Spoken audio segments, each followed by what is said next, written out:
Auzubillahiminash-shaytanir-rajeem. Bismillahir-rahmanir-rahim. Assalamu-alaikum. Jiayanu, Pakhera-gale, Ni-hao, Chunashumme, Washmale, Ohaya Gonzaimas, Guten Morgen, Hola, Boyo, Privyet, Kaifahal, Halishuma Chotore, Ahlan Wasal, Marhaba, Buna, Mucho, Gracias, Swabio, Balli Kareaya, Hoj Galden, and Ayosayo, Huyamura, Chivato, Chihal, Kalimera, Kherutan, and a very warm welcome to everybody who's tuned into PTV World and are watching World this morning.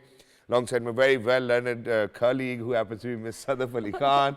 I happen to be Shahzad Khan. We hope and pray that everybody out there is doing wonderfully well and that you're ready to kickstart your day with us. But first things first, since it's my first program, on the after New Year, so in 2025, a very happy New Year to each and every one of you. And I hope and pray that this year will bring you a lot of prosperity, success, health, and whatever has been bugging you will be off your mind. But first things first, hello Sadaf, Assalamu alaikum, how are you? Walaikum assalam, happy New Year to you too, Shahzad. Well. What did you do on your New Year? Well, I was working, alhamdulillah, so for anybody, as always.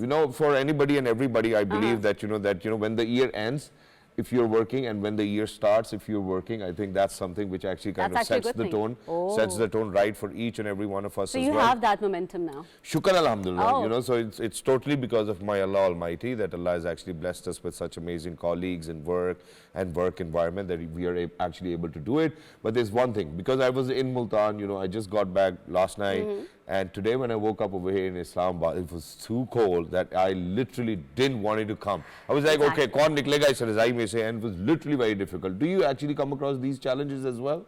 Oh yes, I was actually talking about this yesterday that, like this temperature which is actually going down, and we have the forecast of rain as well, and it drizzled. Really? It drizzled when you were not here. Yeah. It drizzled that night, and Wow. the next morning it was freezing. So when I had to come out of my blanket, that was actually too much to ask for. Yeah, so for everybody who's out there, please make sure that you dress yourself appropriately. But let's take a good look at the weather update. Ladies and gentlemen, the cold wave sweeping across the nation has intensified with freezing temperatures, particularly affecting the northern regions. In Kalam, Swat, recent snowfall following a prolonged drought had significantly lowered temperatures. The Pakistan Meteorological Department has forecasted rain and snowfall in Balochistan, Upper Khyber Pakhtunkhwa, Gilgit-Baltistan and Kashmir within the next 24 hours. Allah, please send rain to Islamabad, Lahore and elsewhere as well. And Karachi is also experiencing a chilly climate with predictions of temperatures dropping to single digits by tomorrow. I think that'll be after a decade that, that the temperature is actually going to drop to single digit in Karachi, because otherwise in Karachi, people who actually have their long boots and, all of those long coats and whatnot, they just take them out in December and wear them. Even if the air condition's on, they're like, okay, itni sardi hoti. Because I've lived in Karachi myself for 5 years, and all those 5 years, I've never ever seen that we actually had to shut our AC or probably something like that. But, for everybody who's out there, congratulations to people of Karachi. Exactly. Actually, they will feel how we feel in December and January as well. Ji. Luckily, Karachiites are actually having their chance to wear all those furry jackets and long boots and everything, and they're actually getting a chance to be dressed up like exactly. And yesterday, do you know what, Sadaf, that the coldest temperatures were recorded in Skardu and Gupes, where the mercury plummeted to a chilling -9 degrees Celsius as well. So for everybody who's out there, I think just going through this very update as well, it makes me feel a little cold. And with shalwar kameez and waistcoat on, I do feel that I'm, underdressed for the kind of weather that we have over here. But while we're at it, so while I was traveling to Multan and while I was coming back from Multan, there's one thing which I realized, and I was a little bit confused, I'll be honest, whether it's fog or smog. Yeah. And then last night I realized that it's actually smog, because imagine that, I left Multan around at 1 p.m., during the day, and then reach over here at 7, and all of Multan was covered with, which wasn't really fog, but it was more of it. So were you having any trouble in breathing as well? Because obviously, I think I was coughing quite a lot, and there's irritation in your throat continuously. But we really need to find a comprehensive solution to make sure that we could actually battle this very phenomena that we know as smog, and it's all because of the fact that that there's a lot of pollution. First things first, I think what I would want to kind of speak about is that in Punjab only, or in Lahore only, there were 4 million cars in year 2000. Now imagine that there are, do you know how many cars? More than 20 million cars in 2024 in Lahore. And not just that, I think that they contribute towards the smog factor around 86.5%. But here's something that I would want to kind of speak about, and that is that, ladies and gentlemen, finally a company from Pakistan has actually figured out a solution. What is that solution? We'll be talking about that. And inshallah, in days to come, with these plants working elsewhere in Punjab and wherever the smog phenomena is, we will certainly have cleaner air to breathe. And how are we doing that? Ladies and gentlemen, we're very lucky that we've actually been joined by somebody who happens to be the DG Environmental Protection Agency. He is Mr. Imran Hamid. Hello Imran bhai, assalamu alaikum, good morning. How are you feeling today? Walaikum salam. Thank you so much. Thank you very much, and a happy new year. Thank you so much. Happy New Year. And I always like the same energy, you know, being on the same level as well. It's a great news. You know, we are hearing about, you know, Anti Smog Towers. Please take us through what is that? See, smog is a new phenomenon. Now, I mean, see, from the last 6-7 years, this problem has emerged to an extraordinary level. You know, the winters, which used to be the season of festivity, which used to be the season of weddings, which used to be the season of, you know, get-togethers, parties, etc. It has now turned into a very, you know, difficult situation for people, because you are having sore throats, you are having eye infections, you are having skin infections, etc. Because of the smog phenomena. So Government of Punjab this year adopted a very comprehensive strategy, and we started working in March, April 2024. And in that span of, say, 9-10 months, we were focusing on all the humanly possible efforts which we could do to control the smog. So there are two basically strategies upon which we are working. On one side, we are trying our level best to reduce the emissions. So whatever are the sources of the emissions, for example, there are industries, so we are trying to you know, install the emission control systems in the chimneys of the industries. Then there are the brick kilns, so we are converting them to the zigzag technology so that the carbon emission from the brick kilns may reduce considerably. Similarly, the strict actions are being taken. Happy seeders, super seeders, and such type of environment-friendly implants are being distributed in the agriculture sector, so that people may not burn their stubbles after the harvesting of the crops. Likewise, you rightly pointed out the volume of the traffic. So now government is coming up with a comprehensive plan of the vehicle checkings and emission control on the vehicle sides, etc. So these are basically the plans which are through which we are trying to reduce the emissions on one side. But on the other side, there is another very important aspect, that what to do with the smog which is stuck in the air.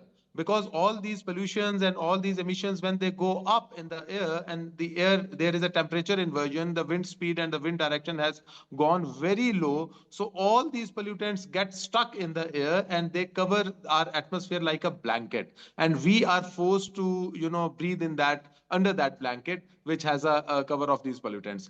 So the Government of Punjab, and then again the Environmental Protection Agency being the lead agency in the combat, in the fight against smog and all types of pollutions. So we invited all the private sector which are working on different solutions. So the scientists and the you know, the environmentalists of the Rapid F company, they approached us and they gave us a presentation about their technology of the anti-smog tower. Different countries have experienced, and they are trying this anti-smog towers with the varying results, obviously. So when we took their presentation, then we sent our team to their lab. We tested, we examined the lab results, etc. So we decided that if there is no harm if we try this in the ambient air, in the open air. So we decided to do this experiment in the most polluted hotspot of Lahore, which is called Namood Booty, whose AQI level is always up to the hazardous level. So we wanted to conduct an experiment in a proper, thorough way, so that we may come to know that what's the outcome of this experiment. This experiment will go for around 2 weeks. Almost 1 week is over and 1 week is left. So after 1 week, we'll be in a position to declare to the world that whether this experiment has been 100% successful, or what is the success rate, or we need to, you know, refine this technology at this moment. But I want to affirm, I want to, you know, reassure the people of Punjab that government is fully committed. The government is trying its level best. Anything under the sun, we are trying to combat is actually the smog. currently undergoing a 15-day trial.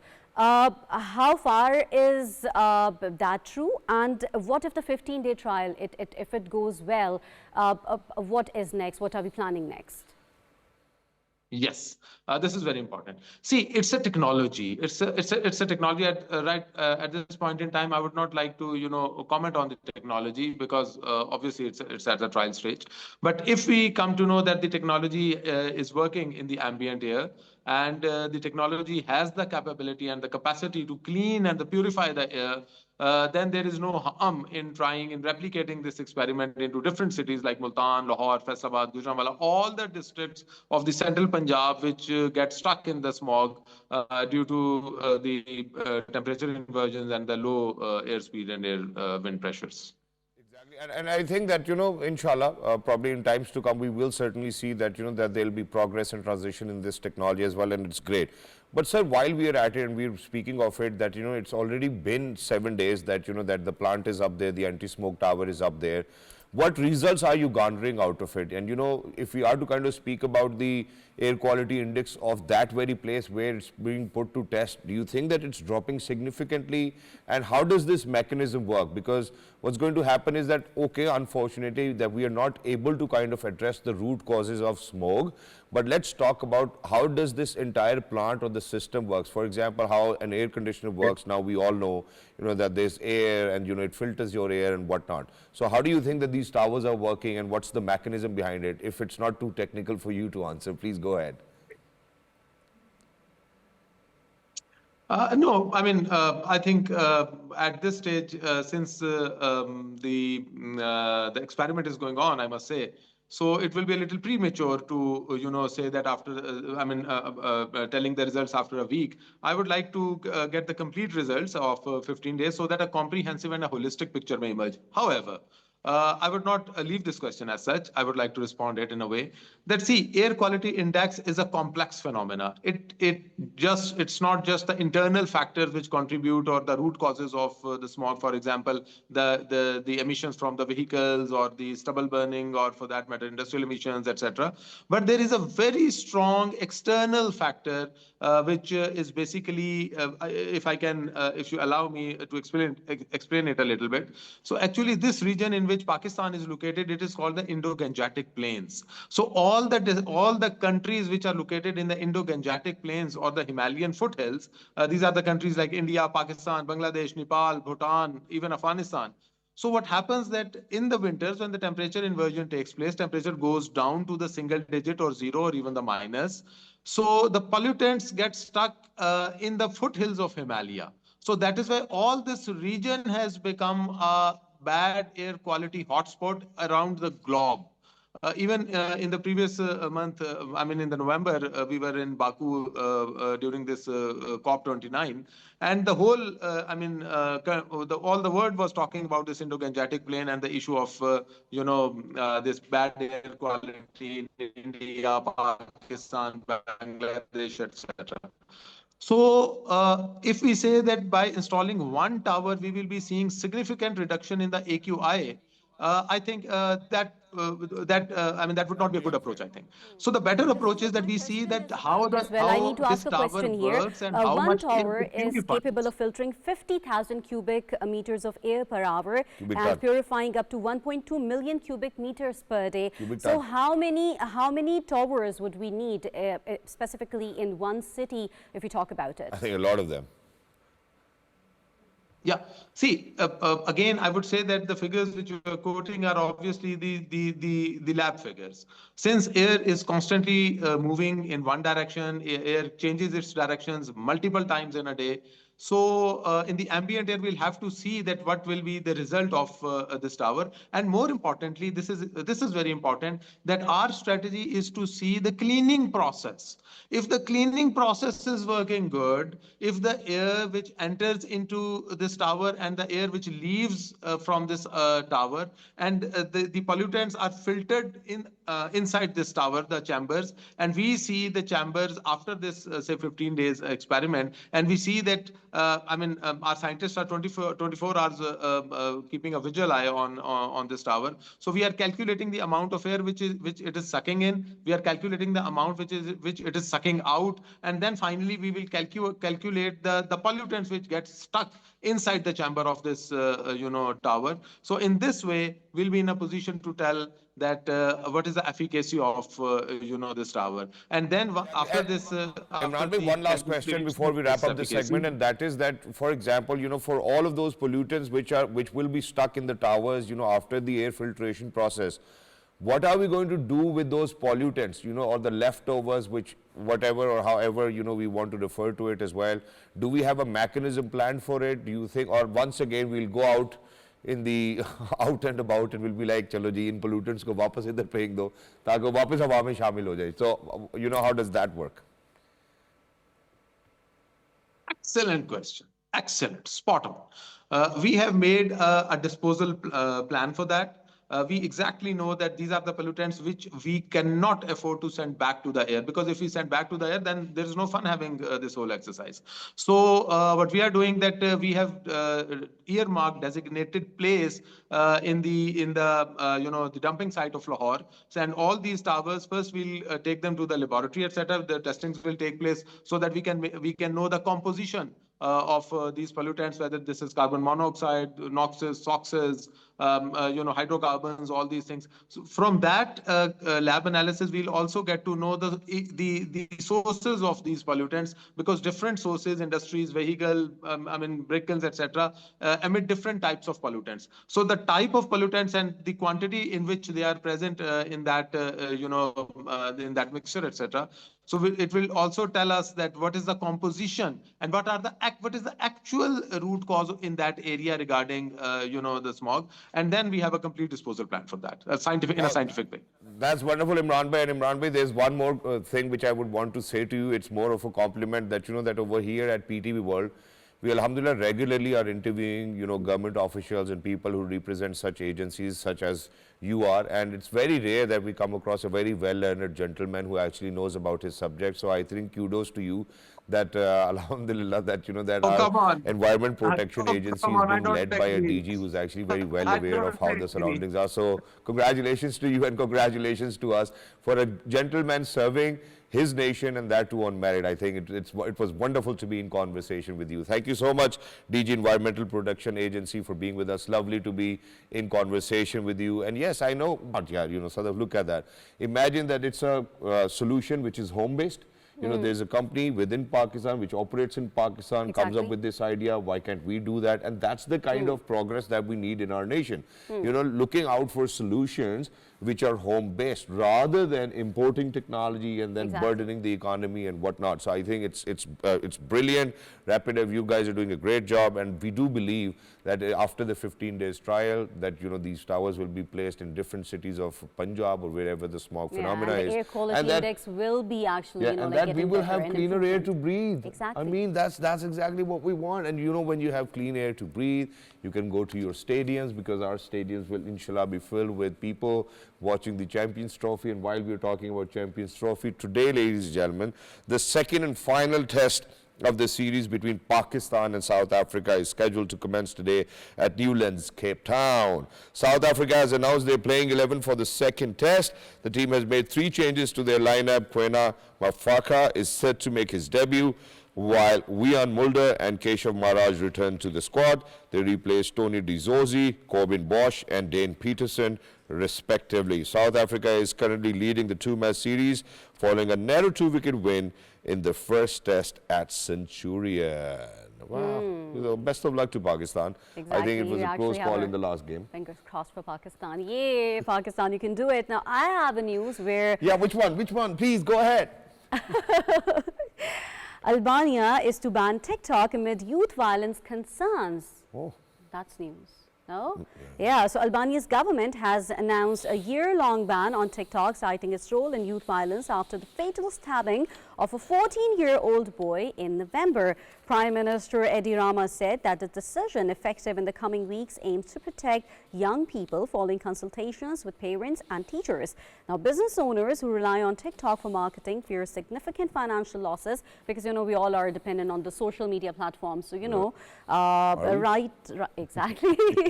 So the rights groups and opposition parties argue the ban curtails free speech and threatens commerce, especially ahead of May elections. Now, the TikTok, owned by China-based, denied links to the incident and is seeking clarification on this as well. All right, and for everybody who's out there, ladies and gentlemen, using social media platforms to be a hero is not really a platform where you want to be a hero or you want to portray yourself as a hero.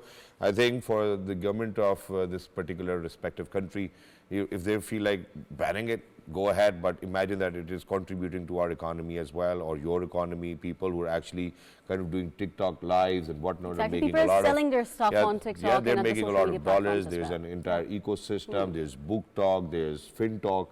So there's a lot of things to TikTok. So I think that the government might have thought about it as well. But while we are at it, imagine that, that sales were actually getting extinct. So 1,329 tiny snails released in Atlantic Island to prevent extinction. Over 1,300 snails, once though extinct, have been released on Deserta Grand Island near Madeira, an archipelago located in the North Atlantic Ocean. Invasive predators had destroyed their habitat, driving them to near extinction in 2017. When the rare snails were rediscovered, their population had dwindled to 200.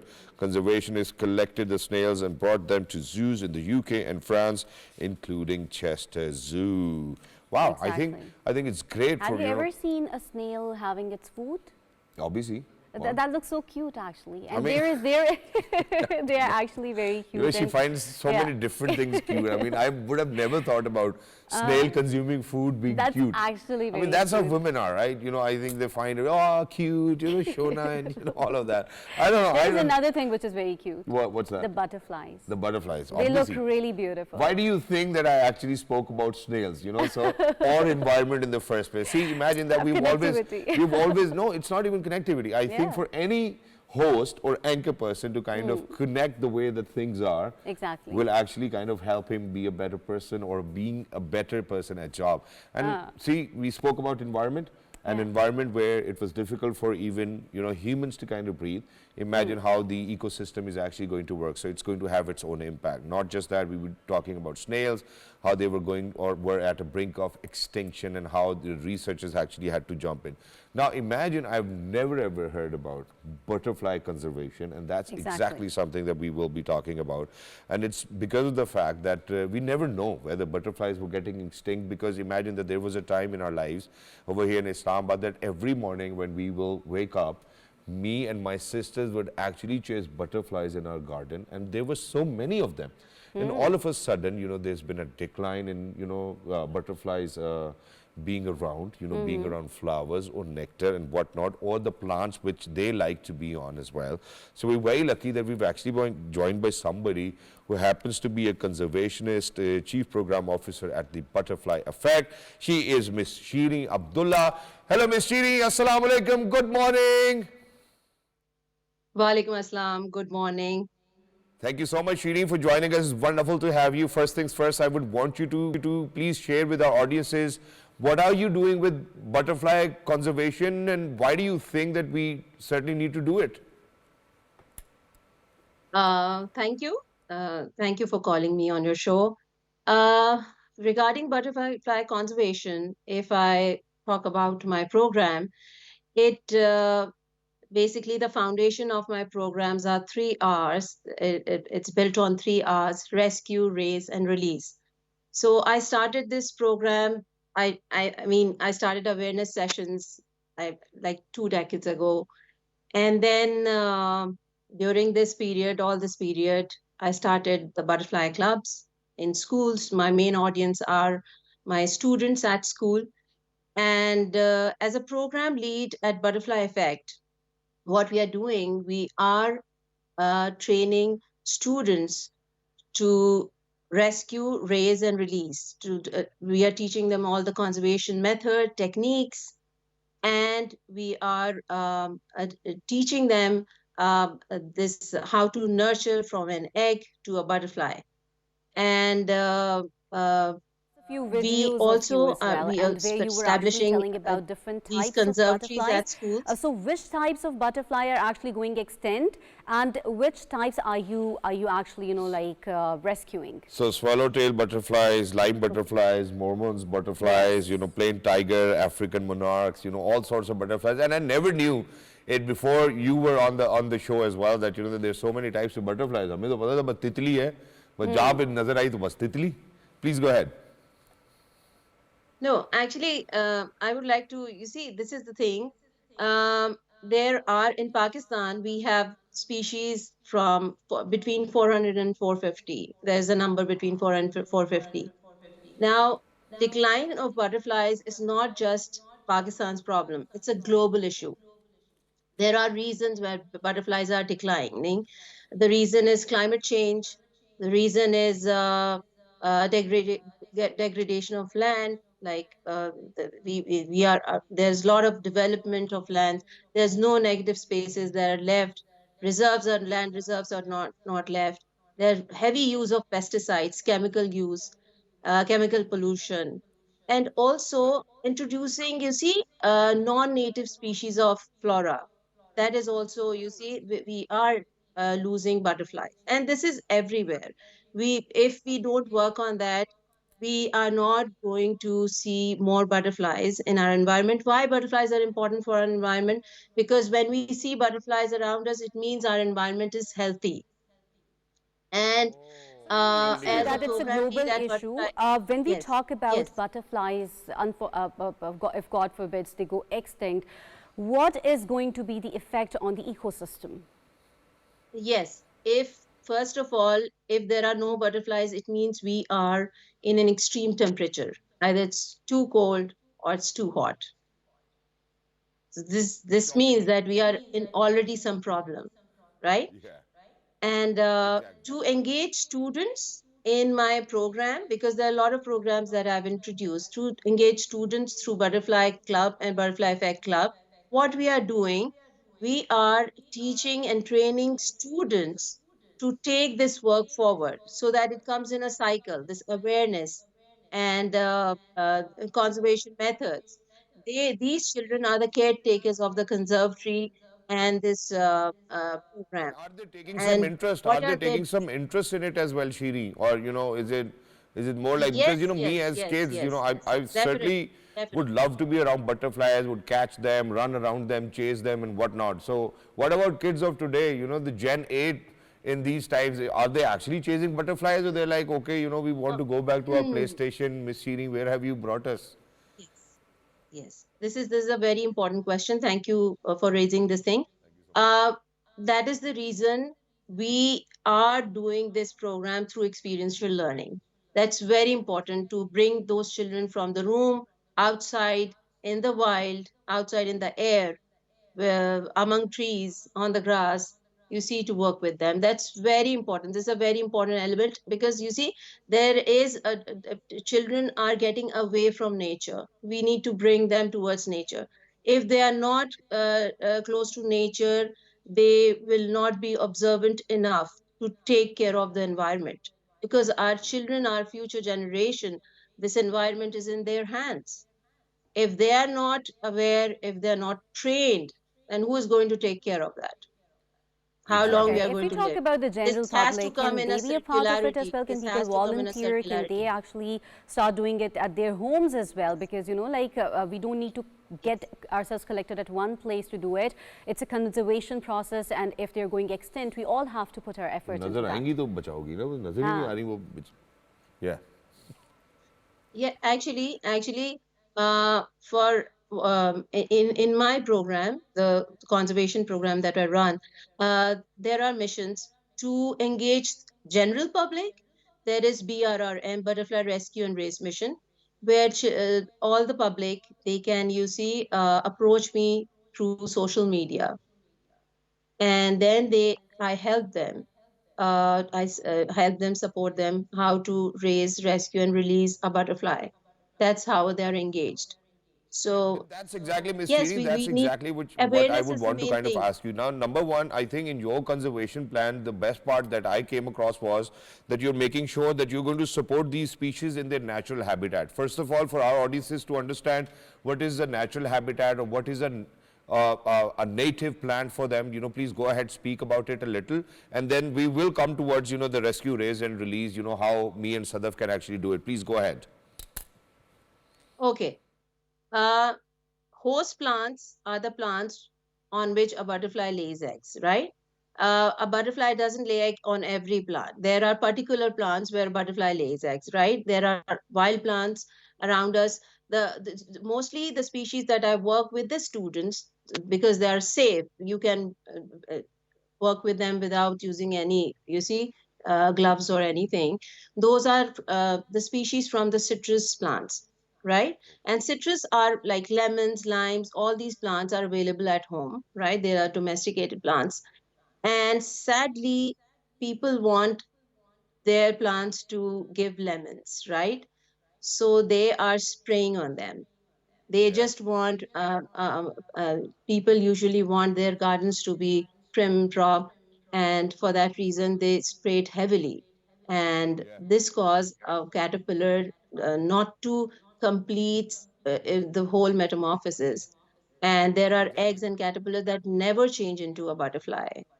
So I महंगे usually इतने हो गए work अब with नींबू तो those चाहिए ना plants. हमें 1700 रुपए का पाव हुआ है so how do you think that we would want butterflies to, No, obviously we do that's want butterflies to come back, no, but we no, certainly no. But want some lime and citrus and whatnot because nimbus but are too expensive. Lemon these days is very expensive. That's what my mother tells me every single day. Whenever I go to her and be like, mother, can I have some fresh lime? And she's like, beta nimbu bahut महंगे हैं. You know how this is a phenomenon in Pakistan. If you want 2 eggs, beta ande garam bahut hote hain. So whatever is expensive, we want to protect it. Even if it comes at the cost of, unfortunately, not saving butterflies. That's not something that needs to be recommended as well. But while we are at it, now let's come down to the point where we would want to, me and Sadaf, have butterflies, rescue them, make sure that, that we raise them and release them, that to their native plants. Also, I want to add over No, no, here no, that, no, no. yes, I want to ask a question over here. How would we actually know that this butterfly needs the rescue Yeah. specifically? Oh, that's a good question. Yeah. Thank you. that's a good That's a good question. Actually, this is I would take this forward that nibus are very expensive, lemons are expensive. Now, what we need to do, we need to, if you can't help it, one thing you can do, that you just keep a plant aside, a sacrificial plant, right? And take the caterpillars in captivity or eggs in captivity, raise them and release them back into the environment. I never domesticate butterflies. I don't work in domestication of butterflies. Once it is hatched, I release it back into the environment. Wow. So that's the main idea. That's the main idea. That's how you do Yeah. it. That's how you do it. And Miss, And also, yeah, Miss let me Shereen, tell which you is why one thing. exactly, there's something which I would want to ask you as well, because you actually spoke about those species where you do not have to wear gloves. Does that mean that Yes. everybody needs to be aware of the kind of species that they're dealing with in the first place? Because unfortunately, it can be really dangerous for people if they're not aware that, and I never knew that butterflies could actually harm you if you touch them or, if you grab them, or how does it work? Butterflies are not harmful. Basically, the plants they are fed on, those plants are sometimes harmful. The sap in them, you see, everyone is not same. Sometimes that sap harms you and would not harm Sadaf, you know. So this is the thing. So to be on the safe side, there are species where you see, if my student want to do that, then I want him or her to wear gloves, right? But with citrus plants, you don't have to wear gloves. It is a very safe species. There, the plant, the sap, everything is very safe, even the caterpillars. So yes, you need to be aware of what species are you working with, especially the moths.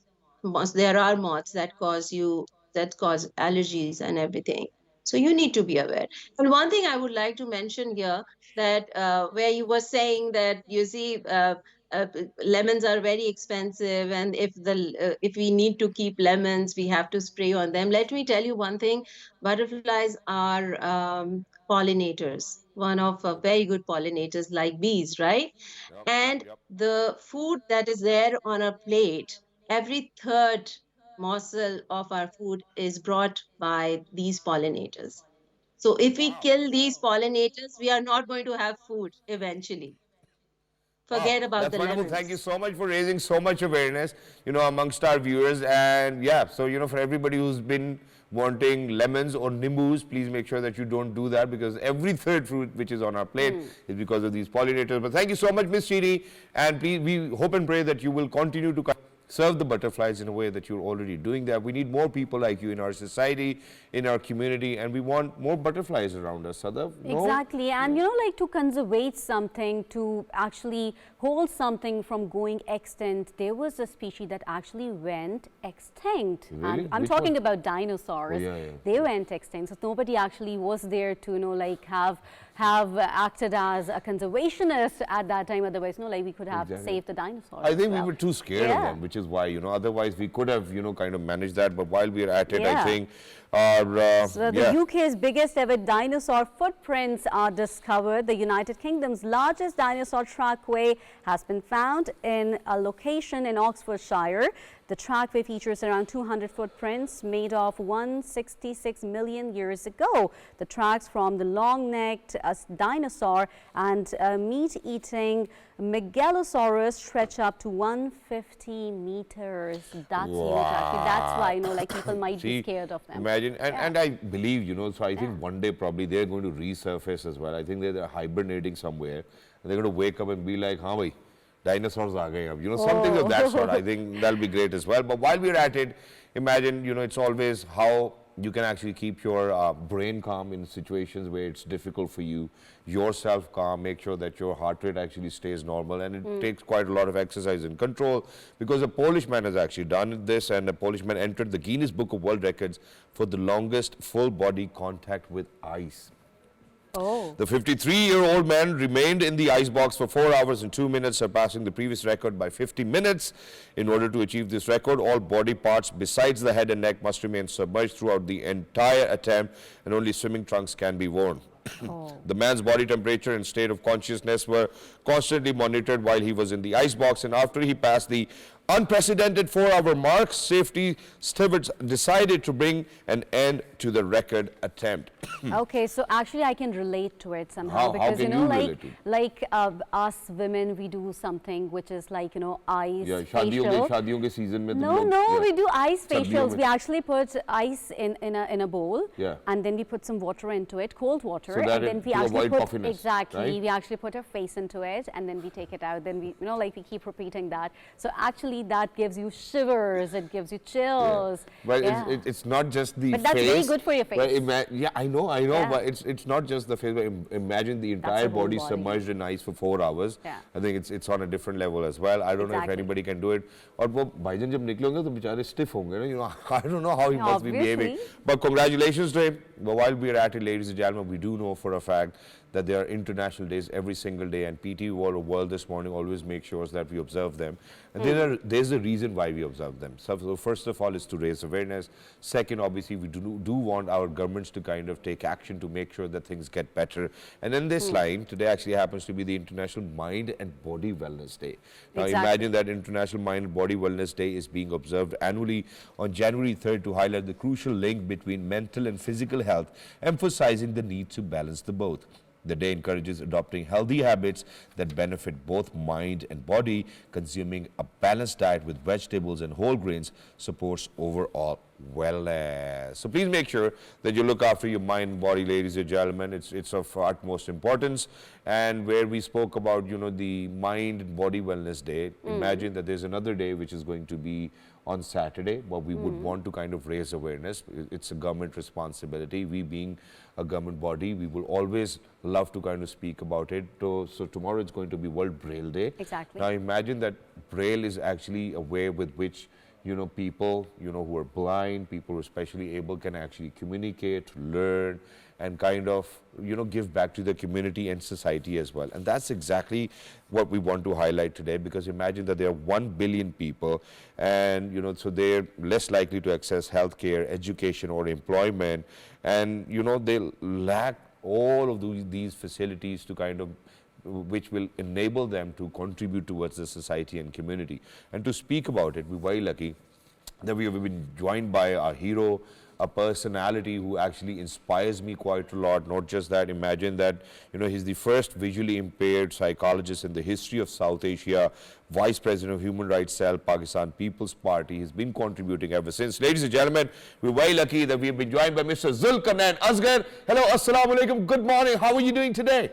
Perfectly fine. Thank you. Thank you for having me. And you're in the looking show. absolutely amazing. You're looking dapper today. And wherever you. you're going to go today, you're going to turn heads. I don't know if your wife's going to like it or not, but you look absolutely amazing today. Thank you. Thank you. Is So your wife is your wife going to like this or not? I don't know.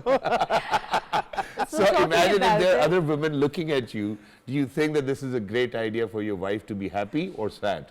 She must be happy. She must be She must happy. be happy. क्या सही आदमी से शादी Okay, हुई है. very I think nice. that's This is a very wonderful. good response. Actually, Yeah. we're talking about the World Braille Day, which is going to be tomorrow.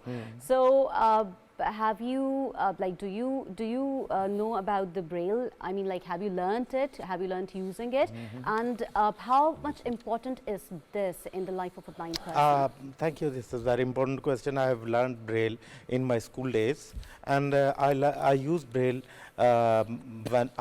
during my school days. Not only my school days, but when I was doing college or university, sometime I take notes in Braille during the class. That's an important way of learning because that helps at that time. That was quite pertinent at that time. But now in school days, it is important, especially till primary level. After that, you can say it's computer and IT technology has replaced it a little bit, but though Braille is significant way of learning and reading books. Exactly, and not just that. I think Zulqarnain bhai, there's one important aspect that I would love to touch upon. You know, because this year's theme is reaching blind, visually impaired people, and obviously since it's tomorrow, so tomorrow there's going to be another theme to it as well. How do you think that Braille can actually help us reach towards people who are blind or visually impaired? Do you think that it's a mode of communication? Do you think that it's a mode of learning? Not just that, writing as well, you know, writing literature or however you feel about life if you want to write, you know. So these are 6 dots basically in different arrangements, if I'm not wrong. These are basically 6 dots in Braille. And every word, every physics, math, even English, Urdu, Hindi, French, Persian, Arabic, you can name Portuguese. These all languages are comprised on those 6 dots. That is way of mode of communication, we can say. Visually impaired person can read or write in this way. That is that's a little bit complicated system, but that helps visually impaired people to learn basic concepts, basic things. Now things are much easier because people can get embossed maps also in Braille embosser. Really? So that's the quite important thing. Our organization PMHA has Braille embosser. We provide Braille material to student living with visual impairment. Those they have visual impairment and they are in college or they are in matric somewhere. They don't have Braille books, so we provide them those material if they contact us, and then we provide them those material free of cost. We're talking about the specially abled people. We're Visually talking about persons, they have. Exactly. Yeah. But if a person who can see, they want to learn Braille, is that going to impact their lives positively as well? Yes, that impacts because they can read their things, they can facilitate them, and this is learning is always good because if we talked about our whole planet is based on diversity. If we embrace diversity, different people have different habits, different people have different skills. For instance, if one learn sign language, that helps them. If one learn Braille, that helps them also. And not only those persons they are living with impairments, but for those persons they are living without impairments, that helps them also. And Zulqarnain bhai, how do you think that this can actually help in the inclusion of persons living with disabilities in the social, cultural and political and institutional arena as well? I think this is one thing that I would want to kind of shed light on or highlight, and it's because of the fact that Alhamdulillah you represent a political party. There are so many other people who might aspire to do so. Do you think that with Braille and digital libraries and so kind of making everybody else or giving them so much of empowerment that they could actually share their ideas and visions? Basically, it helps when they wanted to read anything, they can read through Braille, because most of the special education systems, children living with visual impairment, they read through Braille.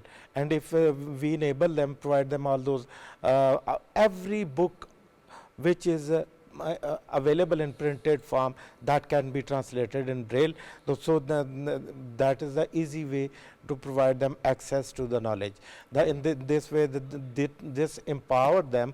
If, let's suppose, if you emboss the Braille marks or anything on the elevators or on the doors, a person who has visually impaired, he can navigate, he or she can navigate through white cane and read the embossed dots, and that could be helpful for themselves for their inclusion. That's exactly what I like about the developed countries. Now imagine you go ahead, you get probably a soda, there'll be Braille dots on top of the cap, whether it's Diet Coke or Coke. So imagine that they've gone into so much detail of it that even if you want soda, you would know whether it's diet or not. I think that's the kind of infrastructure or the I think inclusivity that we would want for people who are visually impaired, specially abled, and people who really would want to kind of do things on there. Now imagine that with COVID, we did see how there was isolation and dependency for people who were